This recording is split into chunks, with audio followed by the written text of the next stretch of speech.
Right. Hello, everyone. Before I start, just a clarification for those who saw me earlier today. I was wearing the hat of co-founder of Tech Hub. I'm switching hats now to CEO of Real Sound Lab. As a matter of fact, I have a couple of more, and one is I'm also teaching entrepreneurship at the Stockholm School of Economics. And the reason I'm saying this is because my students once, after the third year, they very openly told me that I'm famous, in their eyes, I'm famous for the most boring and lame presentations. So I traveled an extra mile and figured out I have to make a great presentation. And then, you know what happened this morning here upstairs? My computer crashed, and actually but I managed to really, in the last half an hour of the last break, I managed to get some random images. So for which I apologize. That is basically the thing. I believe things always do start with decisions, and how many of you are, and it really depends. The question why or if anyone should go to the US and do the business there, it really does depend on many things. So how many of you are behind the physical products in your companies sold primarily through physical channels, like box moving and things, whatever? So little? I was thinking, okay. All right, and how many are behind the virtual product app or website or platform sold primarily over the... Okay, more. Interesting. So yeah, it really does depend on that. Excuse me, if I may, you steal my question. What is in the audience? So there are two people representing physical goods, then maybe 20% of virtual or IT. What is the rest? How can we get some average temperature in the audience? Who are you sitting there? To whom we are talking?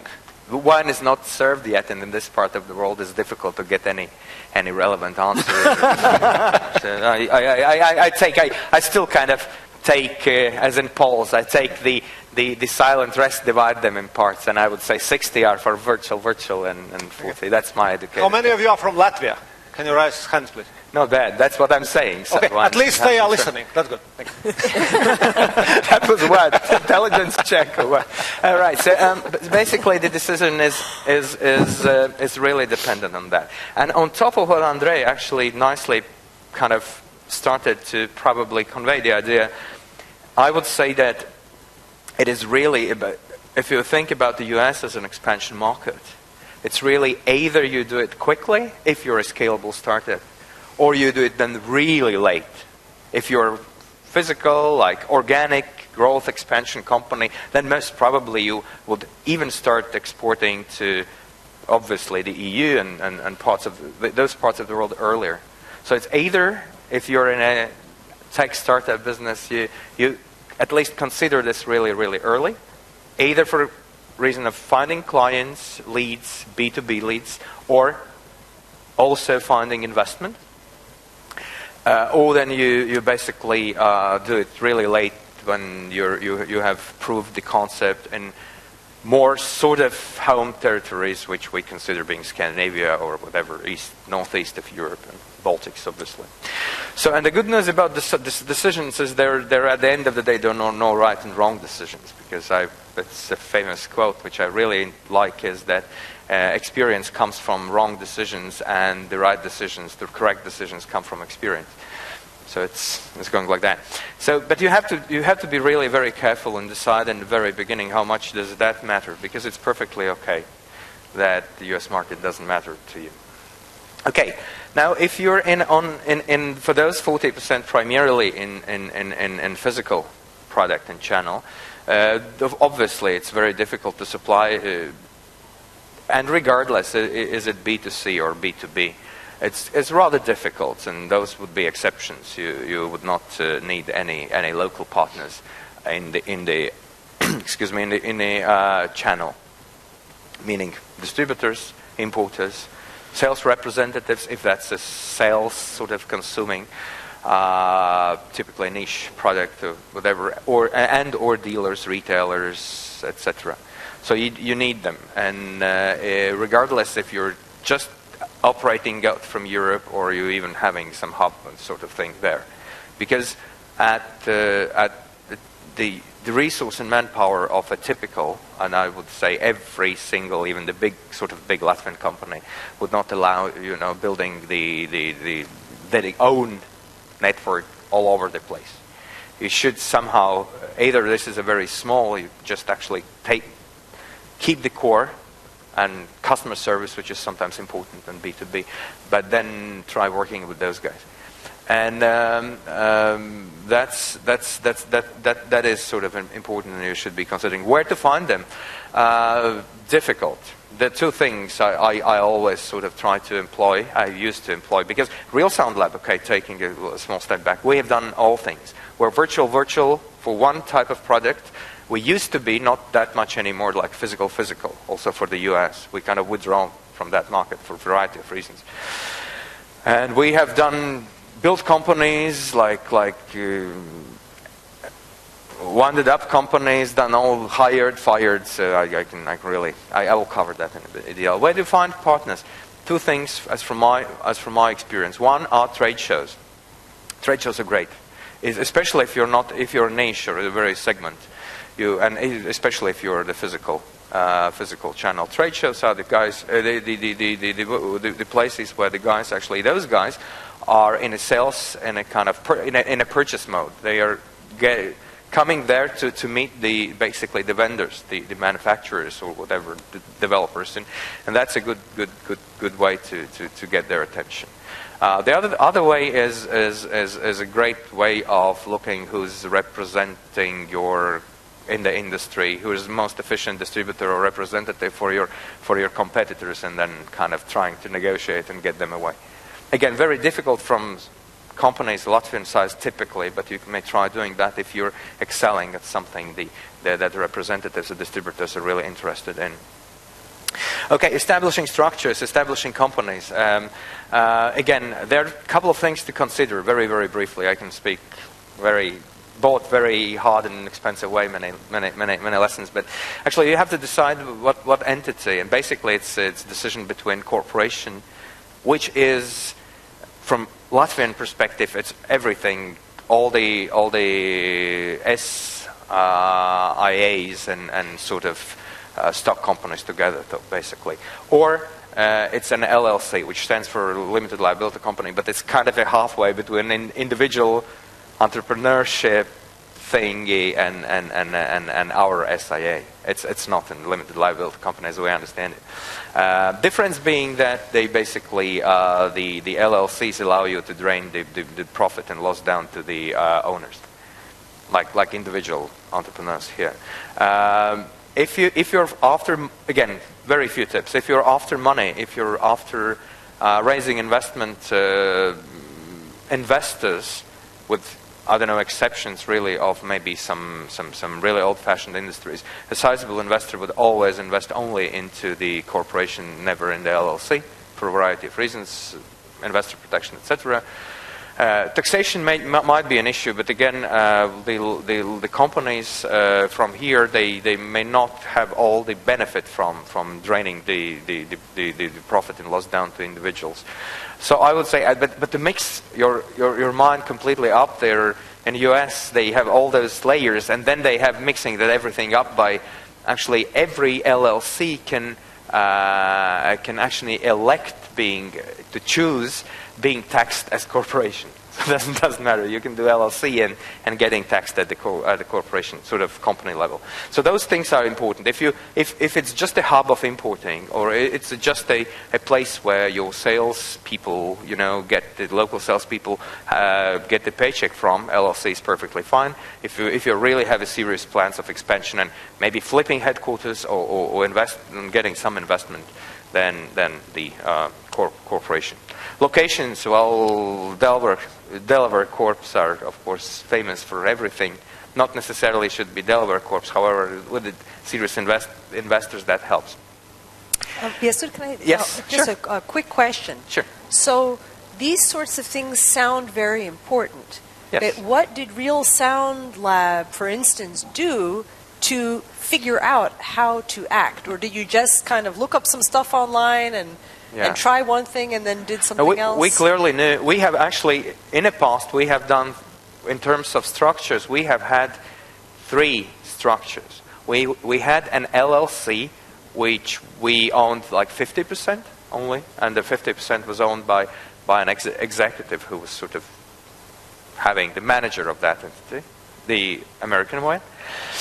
Then we had an LLC which was 100% owned by the headquarters from Latvia, and for both of them the reason was, in one case it was a sales organization, in other it was a basically really, it was about this hardware thing. It was the structure which it was organizing all the distribution channels of physical goods and actually issuing invoices, and which I'll about payments in the US. It's great part of discussion. But yeah, so we had it for that, actually, for the opening the bank account basically, which I don't know. I have heard urban legends that people have been able, like companies from outside have been able opening the bank accounts in the US, but probably it relates to huge corps.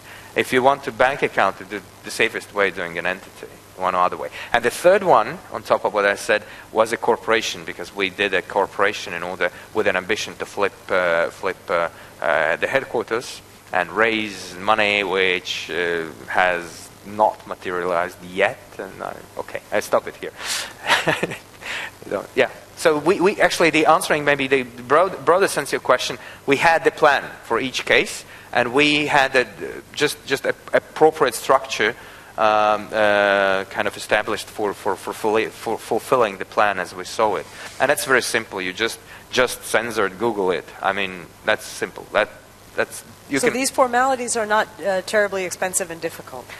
They're not difficult. Oftentimes it depends. No, they're not extremely expensive as well. It's relative. That's always relative. What's against what you compare. It is slightly more expensive than doing maybe incorporating in Latvia, but only slightly. If you want to do the corp, then you would make sure that all the articles, right, and incorporation are okay. Then you just hire a lawyer. If you want to do an LLC, you basically also, I would suggest you hire a lawyer, but because I'm kind of stupid, but more advanced guys can do it themselves. Experience shows. I know many Latvian guys who have done an LLC themselves. And it's not a big deal. You actually you have this. You just make. Actually, you have to have the sort of representative, the one which is the one name of an address of the local person, which is put in the application sort of letter to the state secretary of a given state. So it's secretary of the state. Well, the one is minister of whatever. So in the state there is a position, an executive who actually signs those applications. And one cool thing actually, which all the Latvians love, in the US there are no public registries. So it's actually up to the board and at the management to keep the registry. Who are the owners, and who is the board, and who owns what? How cool is that?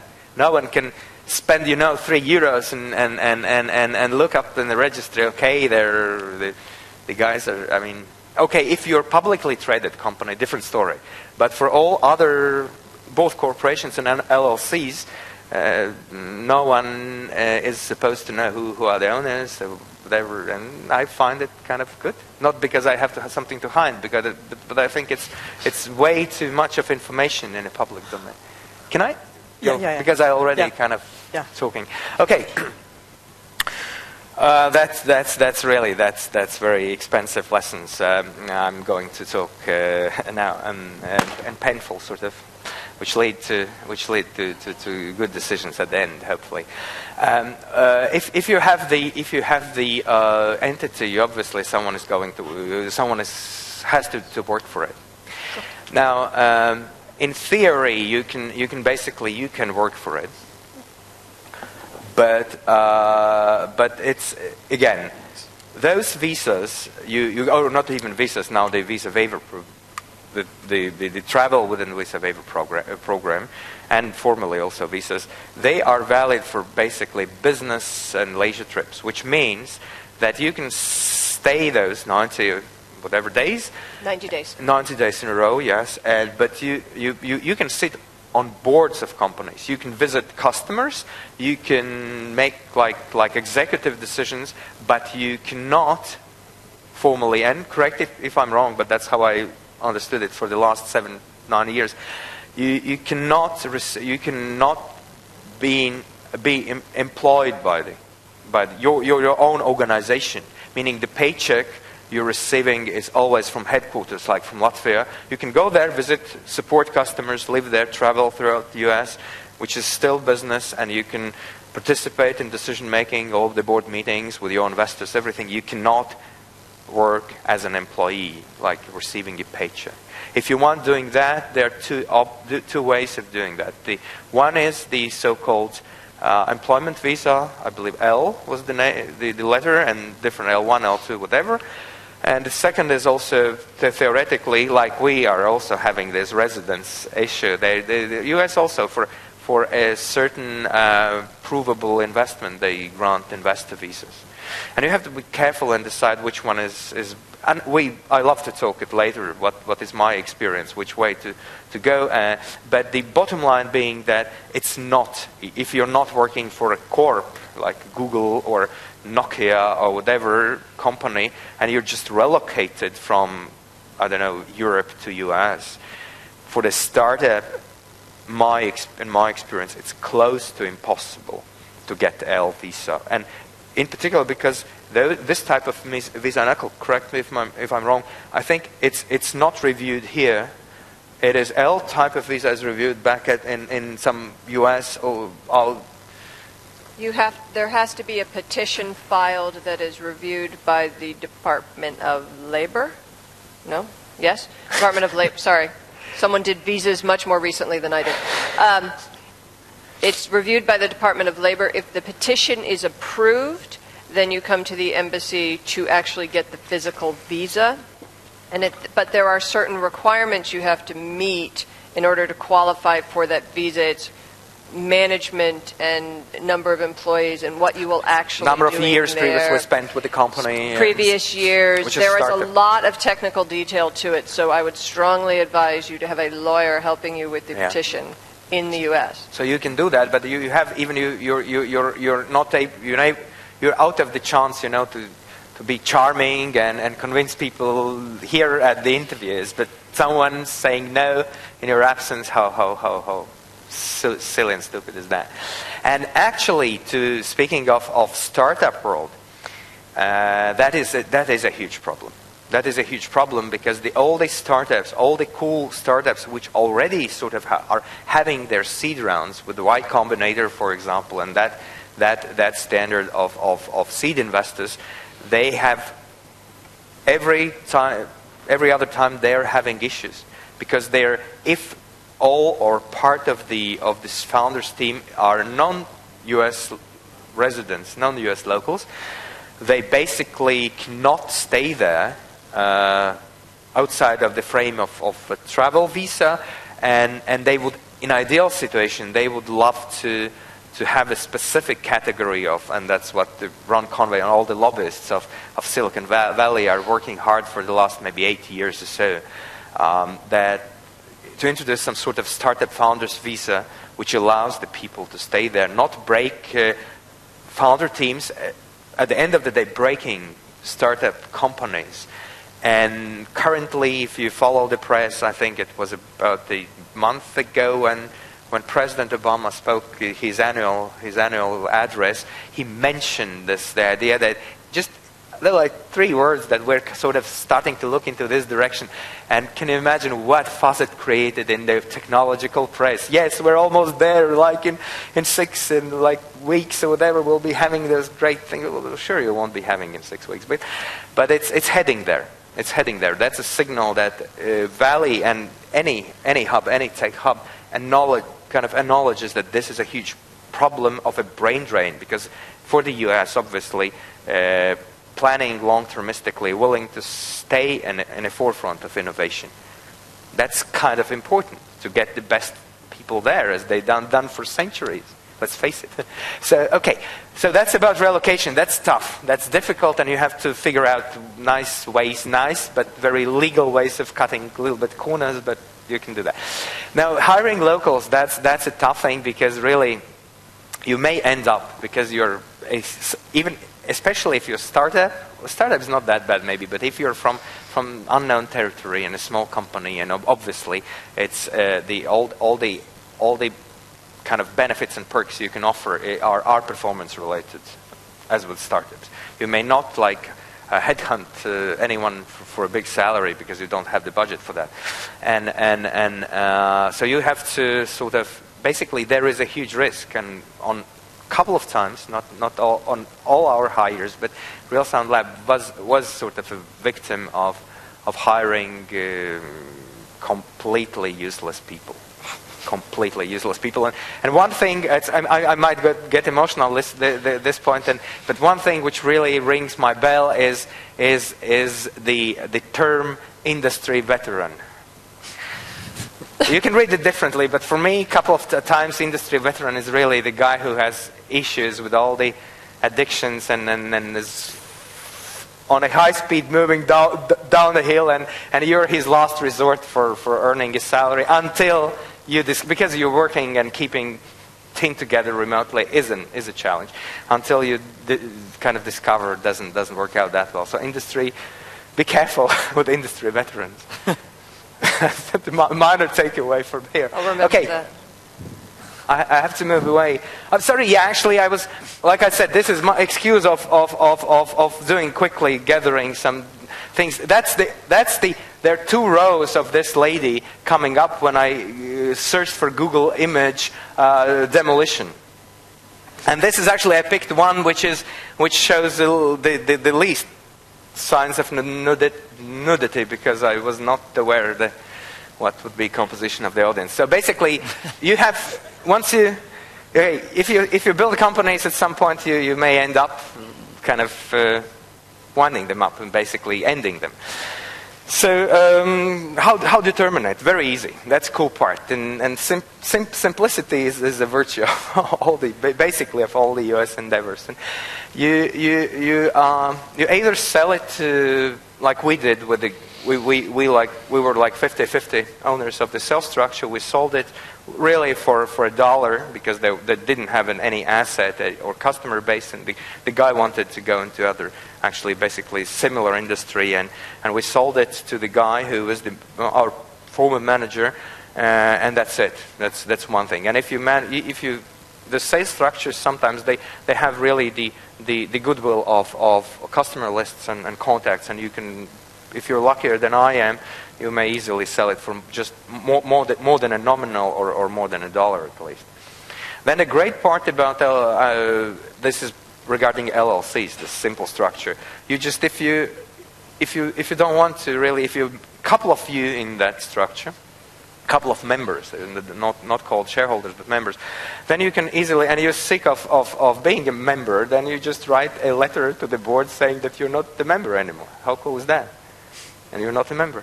And board has to accept if they have some, if they can prove the point that you do it somehow. I mean, in the back of your head, have some fraudulent purpose, whatever. But basically, they have to accept that, or you close them down. Then you, with the help of the same lawyers who helped you to establish the company, you basically close it down.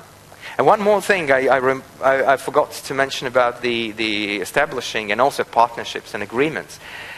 What actually was really striking to me in the first place, in the US, you never see a European agreement. What is European agreement? European agreement is anything between 4 and 7 pages, right?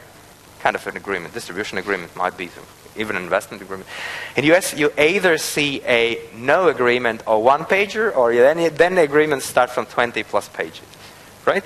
There's never 5-page agreement in the US. Because if you trust each other without that, then you just shake hands. But if it's the disclaimer, in a font 8 for 20 pages, then it's disclaimer in a font 8 for 20 pages.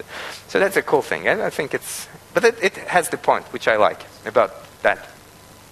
Okay, payments. That's funny. Okay, from here, again, it may sound arrogant, but I clearly understand the reasoning why it's that way.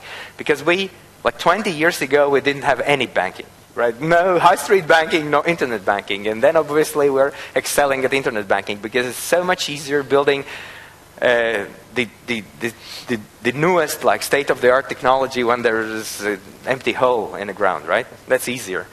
In the US, banking is cool. Banking is 19th century to me.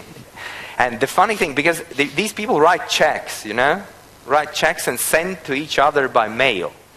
And in order to get their again, I'm overgeneralizing. There are a couple of niche banks, like Silicon Valley Bank, which has beautiful, just wonderful European-type internet banking, which we use for the corporation. But the big beasts, the big monsters, their internet banking is kind of still. And the funny thing is, instead of getting the internet banking right, there is a huge industry for startups in developing apps to scan, photograph checks. How cool is that? They keep it like physical and put the layer of industry on top of that, which one is scanning the thing better, and etc., etc. One more thing. Why the LLCs are important? LLCs are important because if you are in a business with many customers. Again, could be B2B, specific niche, could be B2C if selling physical products, which would be, again, tough. Let's stick to the B2B, a niche. You have many customers like we had with audio engineering installers and smaller retailers. Because of also the check thing and also some other peculiarities, it is impossible to convince just to make them making international payments. First of all, it's relatively expensive for them. Secondly, many of them really have, if they're not big distributors which regularly import, and they're really not accustomed paying someone outside of the US. So you end up in the necessity to have a US bank account where a person and an address gathering those checks and going to the bank and cashing them. And basically and for that you need the LLC. Okay? You follow why you need this structure. Payment terms may be very sort of, again, I'm talking about retail and dealerships, might be very interesting. They're not accustomed paying anything in advance, and immediate payment means 14 days net. How immediate is that? I don't know. For startups, issues, difficulties. Immediate payment is 14 days. That's what immediate in the US. They still can think for 2 weeks whether they want to pay you now. But they basically do pay. I have to move really on.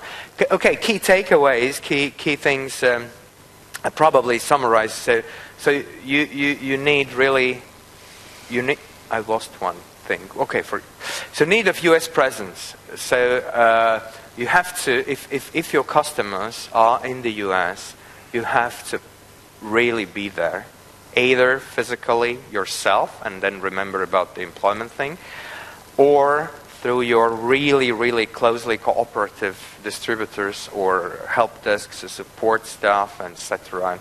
You have to be there because it's really difficult supporting and servicing customers with this time zone difference. And they may even, it's beyond, actually it's a small thing, but it's everything starts from here, and they may not get the idea that you're not in the US. You're not serious of not being in the US.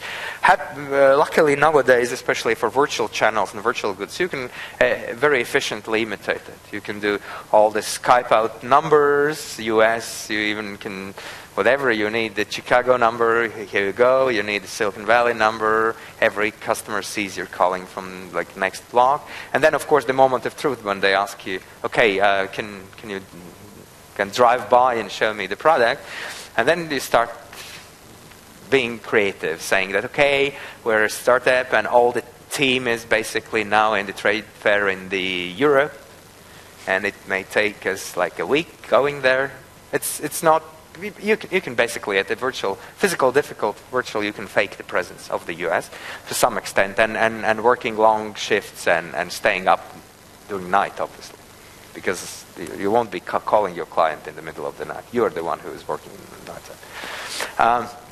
Importance of professional advice, though, like I said, there are a couple of, not many. Don't hire people to do biz dev. Again, obviously, if you're not a very, very big corp, Latvian standard big corp, later stage doing something specific.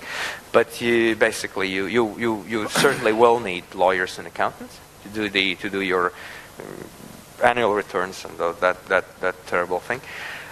Miracle of right attitude. I think that's the mindset. That sort of links back to what I started with. You have to really dream big and act very bold and quick. And Andrei said, I think, in a really great way. You have to dream big to be in the US. Otherwise, there's no need to think of that market. Market itself won't solve any of your problems. You're there for executing the plan in one or other way. Okay. Yeah, and I was told by many people that in order to appeal to everyone, I have to have cats on my slides. So I have one. That's the only one. Actually, I Googled again for the images, American kitten, and oh boy, that's the only one I can show up here from that search. Yeah, but anyway, thank you, guys, and I really took too much of your time, for which I apologize. But that's typical for me, as you know. Can you go back to the Miley Cyrus? Oh, sure. No, I'm just kidding. We don't need to. Not anymore. Thanks for God. Yeah, you took that away. So this is the family-friendly slide. Well, I think I've got a lot of questions for you, but I'd like to first give the floor to Norman Bergs of Softtechnica to talk about. You didn't even say what your business is or how you're in the US. I got a vaguely hint at. Everybody We're knows? audio engineering company, which basically is a software. Everyone thinks of us as a hardware, which we abandoned, sort of. We're a software company commercializing algorithms, equalization and sound processing algorithms through a basically licensing schemes. Yeah. So you have a virtual product. Yes, currently we used to have 50-50 like 3 years ago. Now it's maybe 90-10. We still have some clients in Hollywood, some studios who are upgrading their physical gear, and we're kind of happy to help. But